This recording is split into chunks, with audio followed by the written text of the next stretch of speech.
ചേട്ടൻ്റെ ജീവിതത്തിലെ മോശം അനുഭവങ്ങളൊന്ന് പറയാം.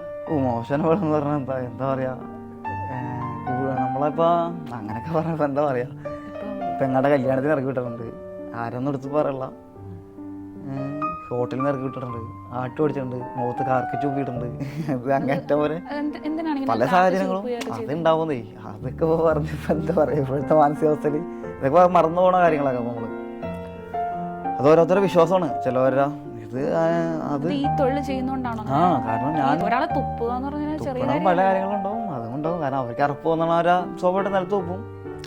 ചിലപ്പോൾ നമ്മളെ ചെല്ലുമ്പോൾ കയറി ചെല്ലുന്ന സിറ്റുവേഷൻ ചെല്ലായിരിക്കും. അന്നൊന്നും എനിക്ക് എൻ്റെ അറിവില്ലായ്മയാണ്. കാരണം സ്വാഭാവികമായിട്ട് ഞാൻ പണിക്ക് പോയി കഴിഞ്ഞ് വരുമ്പോൾ എൻ്റെ ദേഹത്ത് തൊലികളുണ്ടാവും, പുഴു വരിച്ചതുണ്ടാവും, ചിലപ്പോൾ പുഴുക്കളുണ്ടാവും, ചെറുപ്പമേ ഉണ്ടാവും, ദേഹത്തുണ്ടാവും. അല്ല ചിലവർക്ക് ഇപ്പോൾ നമ്മൾ ചില വീഡിയോ യൂട്യൂബ് ചാനലൊക്കെ കാണാറില്ല. ഇപ്പോഴേ പിന്നെ ക്ലാസ്മേറ്റിൽ കൂട്ടുകാരൊക്കെ കാശാരി ഇരിക്കുമ്പോൾ ഒരു പാവപ്പെട്ട ചെന്നാലുള്ള അവസ്ഥ. അപ്പോൾ അത് പാവപ്പെട്ടവനും വേർതിരിവുണ്ടായില്ല. പക്ഷെ ഒരു ശവംവാരി നല്ലൊരു ആൾക്കാരെ ചെല്ലുമ്പോൾ ഉണ്ടാവുന്ന അവസ്ഥ സ്വാഭാവികമായിട്ട് അവർ ഒരുപാട് വിശ്വാസങ്ങൾ ജീവിക്കണവരാന്നേ മനുഷ്യർ, അല്ലേ? അപ്പോൾ ആ ഒരു ചിന്ത അവർക്കുണ്ടാവും.